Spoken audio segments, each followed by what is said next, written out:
வடமாநிலத்தில் பீகாரை சேர்ந்த வடமாநிலத்தில் குடும்பத்தோடு குடும்பமாக கொலை செய்யப்பட்ட சம்பவம் அதிர்ச்சி. எப்போது நேற்று தினம் இந்த கொலை செய்யப்பட்ட அந்த சம்பவத்தை கண்டறிஞ்சிருக்காங்க. 2 பேர் கணவருடைய உடல் கண்டறிக்கப்பட்டிருக்கு, குழந்தையுடைய உடல் தரமணி மனைவியுடைய உடல் பெருங்குடி குப்பை கிடங்குல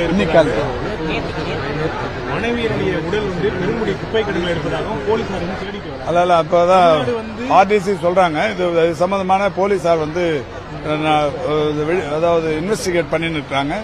ஆனா இது மிக பெரிய அளவில் சட்டம் ஒழுங்கு இன்னைக்கு பாதுகாப்பாக இருக்கிறது. இந்த தனிமனித விரோதங்களினால் நடைபெறுகிற இந்த விஷயங்களை பொறுத்தவரை காவல்துறை ஒரு மிகப்பெரிய அளவில் ஒரு நடவடிக்கை எடுத்து தண்டித்துக் கொண்டிருக்கிறது.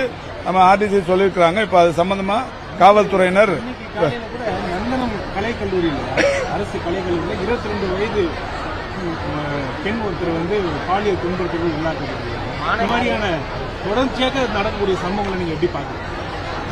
உண்மையிலேயே நான் பார்க்கலங்க. அது பார்த்துட்டு என்ன நடந்ததுன்னு கேட்டாங்க.